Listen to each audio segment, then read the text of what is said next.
gars, on se retrouve à Chiang Mai. Là je suis toute seule pour la première fois, ça va faire une semaine. Ils sont tous partis dans le centre de Chiang Mai qui est à peu près à genre 20 minutes d'ici en voiture. Je vais faire un petit tour de la maison qu'on a réservée. Pas loin, on a vraiment une salle de sport les gars, mais quand je dis pas loin, c'est à 10 minutes à pied. Big salle de sport. On a un Burger King, 7-Eleven. Pour ceux qui savent pas, 7-Eleven c'est vraiment le petit shop qu'il y a partout en Asie et qui est ouvert 24 h sur 24, 7 jours sur 7.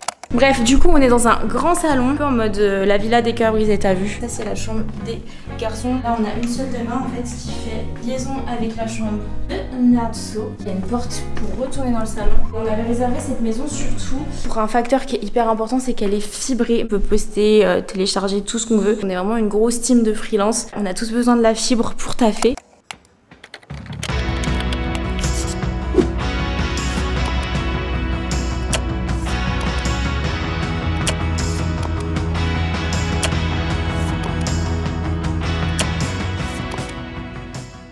Salle de bain, là on a une big cuisine, là c'est une chambre avec Hugo. Et après on a une petite terrasse. Ils ont laissé leur bazar. Le quartier il est trop mignon, je dirais Desperate Housewives mais en Asie. Je vais vous montrer maintenant. Vous allez vite capter l'idée. Le but après ces 2 semaines ce serait d'aller vers plus qui est île etc de la Thaïlande. Pour l'instant on est dans cette petite ville qui est Chiang Mai et je vous montre. Je sais pas si on se rend compte. Petite maison on voit. Là je crois qu'il est 16h30, je me remets à bosser et je pense qu'ils seront de retour eux, peut-être qu'on ira à la salle en fin de journée. On vit un peu au jour le jour, à l'heure quoi. C'est la vie de nomade.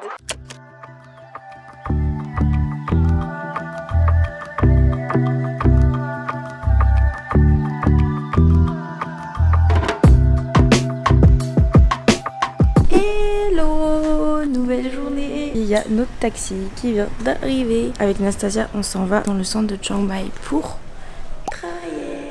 Il est 9h18. Je suis contente, ça fait longtemps que je me suis pas réveillée aussi tôt pour aller travailler direct. J'ai trop hâte de voir. Je vais lire un peu dans la voiture parce que si vous avez vu le dernier vlog, vous savez que je suis en train de lire Rebelle Université. Et je vous avoue que comme je suis en groupe, j'ai du mal à me poser, prendre le temps de lire. Donc là, je vais en profiter d'être dans le taxi pour lire un petit peu. Let's go pour une nouvelle journée.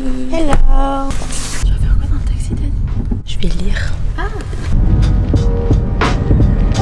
Je suis actuellement dans un café, donc désolée pour le bruit. Je viens de terminer Rebelle University tome 3, Ice and Fire. Est-ce qu'on peut parler de la douceur de ce livre? C'est une romance universitaire. Vous savez que j'adore ça, et ce qui est trop cool avec ce genre de livre et de saga, c'est que vous avez le temps de créer une accroche avec les personnages. Toutes les personnalités de chaque perso sont développées, sont tous hyper attachants. J'ai pas lu les 2 premiers tomes, ça m'a pas empêché d'apprécier ma lecture. Vous pouvez totalement lire les tomes de façon indépendante. En tout il y en a 4 et là c'est le 3e qui sort en poche, qui est sorti en poche le 6 novembre, c'est pour ça que je vous en parle. Kaïd qui est fou amoureux de Winnie et donc il va tout faire pour s'approcher d'elle, pour la courtiser. C'est trop mignon parce que c'est un perso qui est assez fun, donc il va mettre des choses en place assez rigolotes. Attention, si jamais vous le lisez, la page 385, trop poignant. Winnie c'est un personnage qui a un passif un peu sad et à ce moment-là du livre c'est assez touchant. C'est un personnage qui a une force de malade, c'est pour ça que le tome s'appelle Ice and Fire parce qu'elle elle représente le feu et lui la glace, et elle a une confiance en elle qui est hyper inspirante. J'aime trop les persos féminins comme ça quand ils sont écrits de manière... Comment décrire ça? Pas dark parce que là pour le coup elle était super douce mais elle avait envie de s'amuser, elle avait envie de prendre les devants et c'est trop cool. Elle travaille dans une radio et j'ai trouvé ça trop cool, le contexte, on voit vraiment comment elle construit sa radio. En fait je sais pas comment on ne peut pas aimer ce livre et surtout le personnage de Kate, vraiment... Le mec est fou amoureux et il en a pas honte, il fait tout pour avoir le cœur de Winnie finalement. Et point important, c'est un livre pour public averti, c'est très spicy, c'est très miam. Moi personnellement c'est pas un truc qui me dérange, mais je sais que ça peut déranger certains d'entre vous. Il n'y en a pas non plus à toutes les pages. Vous savez, les romances universitaires, il y a toujours un peu de spice. Mais c'est ça qu'on aime aussi. En tout cas c'est une lecture qui fait trop du bien et je me suis grave rangée dans l'univers de Rebelle et je vais lire le tome 1 et 2. En plus c'est marrant parce que du coup je connais un peu l'histoire d'après des persos. Donc là je vais un peu rentrer dans leur avant en lisant le tome 1 et 2. Et je vois partout que le tome 3 de cette saga c'est le favori. Donc au pire commencez directement par celui-ci. I don't know. Merci à Hugo Publishing d'avoir sponsorisé ce moment de la vidéo. Oui, c'est une collab les gars, je suis trop contente. Vous êtes contents pour moi aussi? De manière ultra random et naturelle au final parce que c'est clairement un livre qui était dans ma wishlist. Merci à Hugo et n'hésitez pas à aller lire le résumé et à vous le procurer si c'est un livre qui vous fait envie.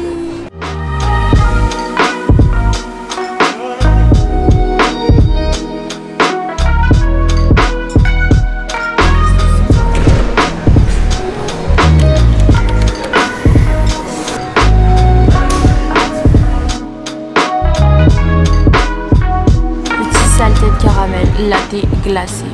Divin. Petit toast, frites, avocat. Je rêve de manger ça depuis une semaine. Genre un truc sain, frais. Un peu comme moi. Miam.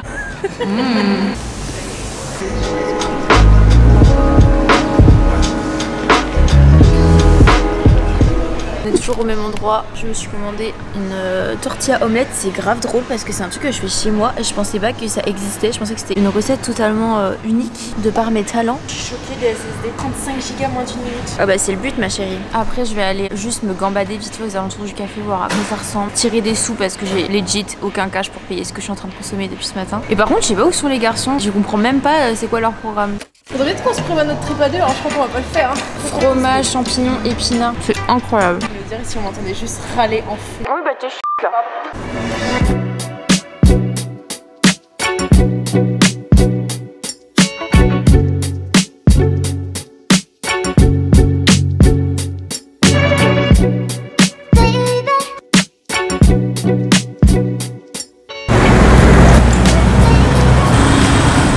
Première balade à Chiang Mai, trop mignon pour l'instant. Je suis toute seule là.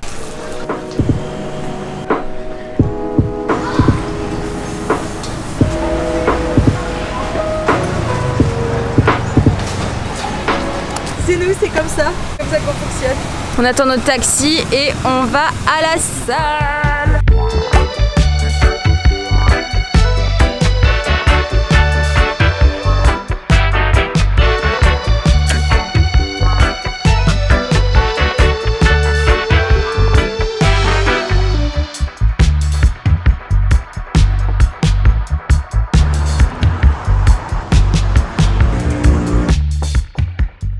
Hey guys, on revient de la salle avec le pain. Ta cam elle me saoule, elle est trop bien. Pourquoi elle est si bien cette cam et pourquoi la mienne elle pue la merde? Voilà, petite séance jambes. Je crois que j'ai trop tapé dans mon système nerveux là, donc je pense que je vais aller me coucher. J'aime le et les rustines. On arrive à la salle, en fait on devait quand même payer. Et je lui fais putain mec j'ai pas de liquide. Et du coup il dit quoi au mec de la salle? Il fait oui je prends les deux. Je ralasse ma bitch. Il a dit ça comme ça au mec de la salle. Je t'emmène mais tu sais qu'il comprend le mot bitch en fait le monsieur. Comme le gîte papa il est... Un peu de paradis. Par contre il y a que 2 chambres par unité alors là Ça commence. Au sommet de Thaïlande, c'est au 25. Moi j'ai acheté ça, ça doit être des Oreos en plus. Faut pas que t'oublies de faire le focus derrière avec la main. Voilà. Beauté. Tu sais t'as les paquets il est jaune. Pour moi c'est juste genre des BN petits quoi. Je pense que ça a pas le goût du tout du BN. On se dit qu'on fait genre peut-être là-bas. C'est un biscuit quoi. C'est juste pour éviter de trop bouger tout le temps. Ou je sais pas où alors on va direction. Voilà, mais exactement. Attends. Fais une île pour la journée. On a tous le même cerveau plus ou moins dessus. Il y a pas de piscine par contre. Mais bon, on est sur l'île. C'est une île genre Gili. Genre il y a des chevaux et des vélos. C'est vrai qu'il y a quelques années dans mes vlogs, j'aimais bien inclure des petits moments, soit des persos, soit conseils. Ces derniers temps, mes vlogs, c'est que du vlogging et il n'y a pas cette touche de valeur ajoutée. Et aujourd'hui, j'avais envie de parler d'un sujet qui a pop dans mon esprit là ces derniers jours parce que je me suis rendu compte qu'il y avait eu un changement. Je voulais aborder le sujet de la créativité qui est un sujet hyper large et surtout vous donner en fait mes conseils tout simplement pour dealer avec. Je sais que c'est un mot peut-être qui peut barber des gens, surtout quand on en parle d'un point de vue pro, mais moi c'est pas un truc qui me dérange. Cette faculté qui est juste ultra naturelle et qui est pas la même pour tout le monde, elle fluctue beaucoup et il y a différents facteurs. Quand tu fais un travail qui demande perpétuellement de la créativité, comme moi je suis monteuse vidéo, je suis créatrice de contenu, je suis tout le temps en fait en train de créer, je sens la diff quand je vais devoir pousser mon cerveau jusqu'au bout pour trouver ce truc qui va être peut-être bien, qui va peut-être me plaire, qui au final n'est pas incroyable, ou alors quand vraiment c'est hyper fluide, j'ai même pas à me creuser la tête, le truc je le ponds mais de manière tellement naturelle et je ressens en moi une émotion qui fait que waouh. Pourquoi ça a pop dans mon cerveau ces derniers jours? Si vous avez vu le dernier vlog que j'ai posté, normalement vous avez vu la différence. Je travaille toujours mes montages de la meilleure des manières possibles, que ce soit pour mes clients ou pour moi, mais il y a des périodes où dans mon cerveau je ressens comme une sorte de page blanche. Je fais le taf, mais je fais au plus simple. J'ai besoin de regarder ce qui se passe ailleurs, et puis il y a les autres fois comme je vous disais où juste c'est un artifice d'idées dans mon cerveau et c'est hyper fluide et c'est ce qui s'est passé sur le dernier edit de ma vidéo, donc du vlog 1 en Thaïlande. Ça m'a rappelé à quel point ma faculté artistique elle dépendait de différents facteurs. C'est des conseils que je vais vous partager, mais faut pas oublier qu'on est tous différents et que c'est hyper personnel. En fait le but dans tout ça c'est d'être suffisamment efficace dans son travail, mais c'est aussi de prendre du plaisir. Le plus important déjà c'est de savoir recharger ses batteries. Des fois on va passer peut-être une semaine, un mois à créer quelque chose ou même juste une journée et le lendemain plus rien. Et on va forcer jusqu'à retrouver ce sentiment qu'on avait la veille. C'est là je pense qu'il faut être suffisamment attentif et se dire ok là j'ai besoin de remplir ma jauge de créativité. En fait j'imagine vraiment ça comme une jauge dans les Sims. Pour que cette jauge elle soit à son maximum et que je ressente ce flow, j'ai besoin qu'elle soit remplie. Et pour qu'elle se remplisse, il faut pas qu'elle soit en action. C'est exactement comme le fait de dormir. Donc si j'ai envie d'avoir ces gros flows là naturels, il va falloir que je coupe tout. Un conseil qui va en aider plus d'un, ça touche le sujet d'aujourd'hui mais ça touche tous les autres sujets, toutes les choses que vous voulez mettre en place, en œuvre dans votre vie, c'est le passage à l'action. On va se dire ok aujourd'hui, je sais pas, j'ai envie de dessiner un truc et tu sais pas quoi dessiner. Pour moi c'est pas forcément un manque de créativité, c'est plus un manque d'action. Il suffit de prendre ton crayon, ton papier, de tracer le premier trait et le deuxième il va venir. Et des fois c'est juste le passage à l'action qui manque. J'ai rencontré beaucoup de personnes dans ma vie qui m'a dit mais comment t'as fait pour te lancer? Ça fait des années que j'aimerais lancer sur YouTube. Et moi je leur dis bah écoutez j'ai pris ma caméra et j'ai appuyé sur play. C'est comme le vlogging. Le vlogging c'est un contenu qui est pas si facile à faire que ça parce qu'un vlog, même si ça peut être considéré comme un contenu vide, il faut quand même le nourrir, le vlog. Que ce soit un minimum divertissant, faut qu'il y ait de la conversation, faut qu'il y ait un entrain dans un vlog. Je pense que le plus facile c'est de pas réfléchir à quel plan on va faire, à quel plan ceci machin, même si ça peut être sympa aussi d'avoir un script pour que ce soit plus scénarisé, pour qu'il y ait un fil conducteur. Un vlog pour moi qui est de qualité, c'est un vlog qui est spontané, c'est-à-dire tu prends la caméra, t'avais pas prévu de la prendre, tu te filmes, tu te racontes un truc qui te vient sur le moment et du coup la vidéo devient plus fluide, t'as un flux d'idées et tu sais ce que tu vas filmer tout d'un coup, tu sais que là t'as envie de poser la caméra là et tout parce que t'as eu le premier geste de prendre la caméra et de filmer un truc. Ensuite, bon, c'est le mouvement, ce besoin d'énergiser mon corps et mon cerveau et de pas forcément être toujours au même endroit quand je travaille. J'aime beaucoup travailler dans des cafés, c'est pour ça que j'aime beaucoup voyager. Les vidéos elles seront beaucoup plus quali que les vidéos que je fais dans ma chambre parce que c'est un lieu qui va pas venir stimuler mon cerveau, qui va pas venir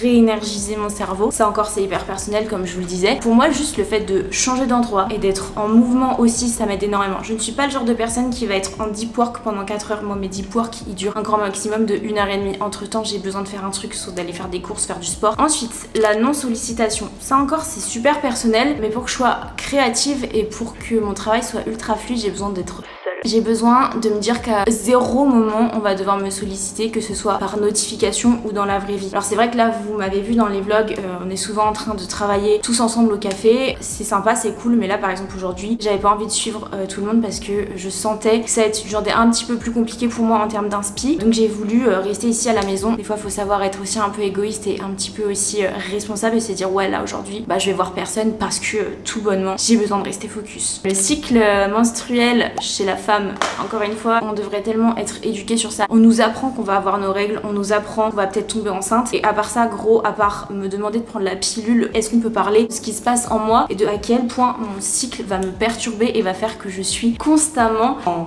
fluctuation, que ce soit mentalement, physiquement. La créativité dépend énormément de quelle période vous êtes dans le cycle, comme tout d'ailleurs, hein, comme tout. On va avoir des pics d'inspi, des pics de créa selon une certaine période du cycle. C'est une chose, mais bien sûr qu'on va pas être tout le temps dans le calcul, se dire ah, j'ai mes règles dans 4 jours, donc là jour 40, normalement je devrais avoir des meilleures idées, donc avant de poster ma vidéo je vais attendre d'avoir mes règles, on s'en sort plus. Mais être un minimum quand même attentive à ça, juste un tout petit peu dans les grandes lignes pour pas paniquer aussi les jours où on est complètement vide de créa, se dire ah ok là c'est normal, peut-être que c'est juste le moment pour moi de remplir la jauge et de pas forcer parce que physiquement mon corps il peut pas, c'est même pas une question de motivation, mon corps et ben il est pas prêt à sortir cette créativité parce qu'il est concentré à essayer de procréer. L'inspiration, est-ce que vous avez déjà eu cette sensation d'être trop inspiré? Moi ça m'arrive régulièrement parce que à force de consommer des contenus sur YouTube, j'ai l'impression que je fais que recopier et en fait pas du tout. Je pense qu'il faut bien doser là où on s'inspire, ce qu'on récupère des autres. Normalement si vous arrivez à bien doser ça, vous allez toujours avoir cette patte à vous comme un peintre. En fait c'est juste un style, vous avez différents styles de peinture, différents styles vestimentaires. Dans la mode, il y a plein de marques qui vont venir se ressembler mais elles vont toutes avoir leur petite patte à elles. Le fait de s'inspirer, c'est pas un truc qu'il faut rayer. Il faut continuer de consommer le contenu des autres. Ça peut vous apporter des idées, des déblocages, juste des petits déclics et aussi ça vous permet d'être toujours plus ou moins viral, enfin à l'ordre de ce qui se fait aujourd'hui. Si aujourd'hui on aborde la notion de créativité dans un milieu professionnel, vous devez aussi d'être attentif à ce qui se produit, à ce qui est vendeur à l'heure actuelle, tout en apportant du coup votre touche d'originalité. Quand j'ai des blocages, bah je vais venir un petit peu checker ce qui se fait, machin, qui pourrais me donner des idées, c'est une aide. Je vais pas venir récupérer toute la DA de montage, tout un style de montage, tout ça, parce que je sais que j'ai ma manière de faire les choses. Vous bloquez pas à ne pas essayer de voir ce qui se fait ailleurs. C'est une chose dont vous avez le droit et ça peut vous aider. Et à contrario, gardez toujours vos touches à vous, même si vous avez peur que ça fasse bizarre parce que vous n'avez pas l'habitude de le voir. Faites-le. Avec le recul, vous allez voir si c'est oui ou non intéressant à faire. Mais il y a plein de vidéos que j'ai postées, même encore il y a quelques mois. Je les regarde aujourd'hui, je me dis non, tu vois ça allait pas. Mais si je l'avais pas posté, bah j'aurais jamais vu que cette chose-là, ça allait pas. Et aujourd'hui, je sais que je vais pas le refaire. Osez aussi aller jusqu'au bout de vos idées pour voir si oui ou non ça fonctionne sur le long terme et si ça vous convient à vous. Voilà, c'était un petit peu toutes mes recos. Les moments de trou, les moments de blanc, c'est pas toujours agréable, surtout quand on a des impératifs et qu'effectivement là pour le coup on a des rendus à faire, on a des deadlines. C'est pour ça que l'inspo aussi c'est important. Mais les moments de trou, vraiment, faut les accepter, il faut en profiter pour juste vous laisser vivre. Et c'est des fois en faisant des grosses pauses et en remplissant bien notre jauge que ça va repartir de plus belle et mieux encore. Je vous laisse avec la suite du vlog. Non. Aujourd'hui je me suis fait arracher 2 dents de sagesse en urgence en Thaïlande. Et vous, votre journée? Mais Nato, comment t'as su qu'il fallait que t'ailles à l'hôpital, genre? Je me suis réveillée ce matin, je savais comment allait finir ma journée. Ah ouais?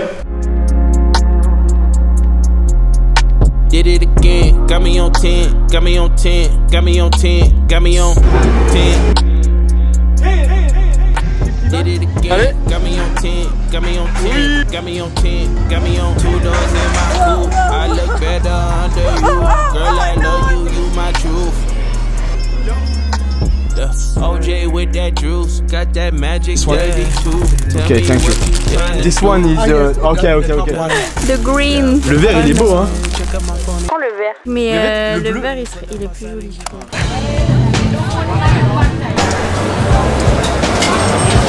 Faut passer commande là, s'arrêter un stand pour manger des pâtes thaï. J'ai trop faim. Il y a tellement de choix de trucs. Ce que je suis allée récupérer en attendant le pad thaï. Ma première coco de Thaïlande. Elle est remplie. Comment c'est possible que la nature elle offre ça? Putain, la tienne elle est bien sucrée hein. En vrai c'est grave bon. Bâtard. T'as fait? Mais c'est costaud hein. Eh mon poulet. Mais à chaque fois qu'on mange des pad thaï ils sont tous différents. C'est un plat traditionnel mais ils ont tous leur truc à eux. On est en train de manger, c'était 60 bahts. 3 balles même pas. Ouais même pas. Et ce matin, on s'est levé tôt avec Hugo pour aller voir les temples. On en a eu marre de poser toute la journée. On s'est dit qu'avant de taffer, on sort. J'ai trop hâte de voir parce que ça a l'air magnifique. Les garçons, ils y sont allés hier. Tu veux te faire tatouer en Thaïlande ou pas? Oui, j'aimerais bien un petit truc quand même. Faire tatouer une noix de coco. Pour retirer du flouze. Oui, ici, ça s'appelle des bahts. 2000 bahts, c'est à peu près 60 €.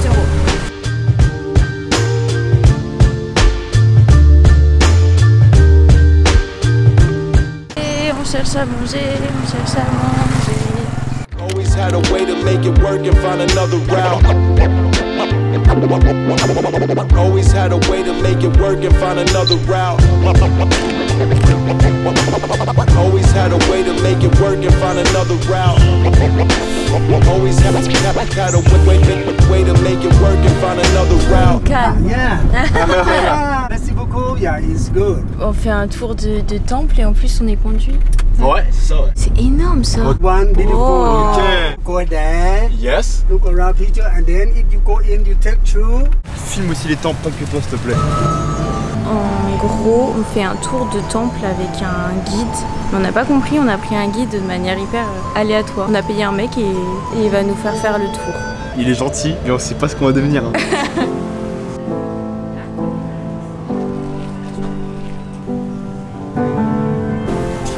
Il est venu près de moi.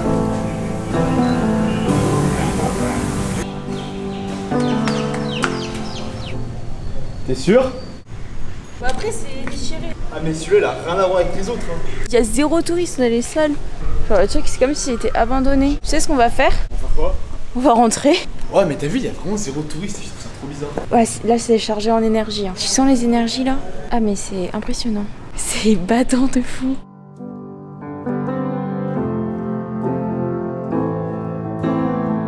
Yeah, nickname Noé. Noé. Noé. Mister Noé. Mr. Noé. Ok. On a fait une fabrique d'argent. Un peu Ils too much. essayent de nous vendre un petit peu tout. Autant les bagues ça allait, t'as vu? Ouais. Mais en gros, j'ai rien pu vous filmer parce que j'avais pas le droit aux caméras. On est allé dans 2 usines et là, on est dans une usine de soie. Mais cette journée n'a aucun sens. On est hyper loin de Chiang Mai en plus.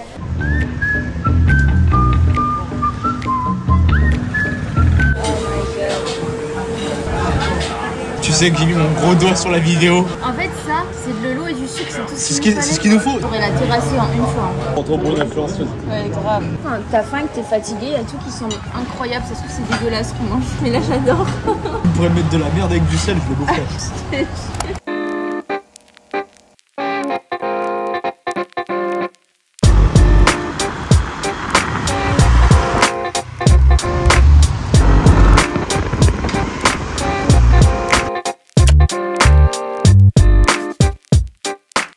Ce soir, c'est barbecue thaïlandais. Je déconne. Non, je peux pas avec Manon, ça va être trop chiant. Moi, j'adore. C'est un goût d'algue en fait. Si la bitch elle est cool, j'avais tout dans son boule.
J'arrête avec le montage, retour à la réalité. Très sympa. On se retrouve actuellement à Bangkok. Clairement, on vient d'atterrir. On est déjà dans un café pour work. En fait, j'espère que ce vlog vous aura plu. N'hésitez pas à me le dire en commentaire. C'est vrai que vers la fin, j'ai filmé un peu par-ci par-là, mais je vais essayer de faire un truc cool au montage. Même pas besoin de préciser, vous savez. N'hésitez pas à checker en barre d'infos. Vous avez le lien du livre Rebel University, tome 3, Ice and Fire. Je suis vraiment trop contente de ma lecture et j'ai hâte de lire les autres tomes. Et mon avis sur Chiang Mai, c'est une destination trop kiki et à faire, que vous soyez digital nomade ou tout simplement touriste. Y rester 15 jours comme nous, si vous y bossez pas, je vois pas forcément l'intérêt. Mais il y a vraiment des trucs trop mignons à faire, que ce soit les marchés de jour ou de nuit, tester tous les petits cafés. Il y a un nombre de temples à voir astronomique et pas loin aussi si vous prenez la voiture, si vous prenez des taxis. Il y a pas mal d'activités à faire. Nous, on n'a pas fait beaucoup d'activités. On a fait au plus simple, comme vous avez pu voir dans le vlog, mais on en a quand même pris plein les yeux et la ville est trop kiki. Vraiment, les gens là-bas sont trop mignons. Et voilà. Et si vous êtes digital nomade, c'est encore mieux. Et ça, à échelle humaine, vous vous étouffez pas. Et ça, c'est cool. Si vous avez besoin de vous déplacer rapidement dans un lieu, vous y passez pas 3 heures. L'optimisation du temps est hyper intéressante pour ça. Chiang Mai, c'est près de la nature, donc si vous voulez vous faire des petites randonnées, allez vous baigner dans des cascades, bah c'est tout à fait possible à 30 minutes de route du centre. Point positif encore. Vraiment, Chiang Mai, j'ai trop aimé. Je pense que j'y retournerai une fois dans ma vie pour me poser. Et nos plans ont un peu changé, comme vous pouvez le voir. On est de retour à Bangkok, mais on part dans l'optique d'éventuellement prendre un bateau pour aller voir les îles. En fonction de comment on avance, on a tous beaucoup de taf et Une organisation tapeur par contre. une orga tapeur, oui. C'est la première fois qu'on part à 5. C'est un peu galère parce qu'on a tous des charges de travail différentes et pas au même moment. C'est la vie finalement de freelance. Je vais vous vlogger la suite de nos aventures avant de rentrer en France. Ça passe trop vite les gars. Et Nato elle vous fait un petit poutou parce qu'elle rentre pas en France. Bisous.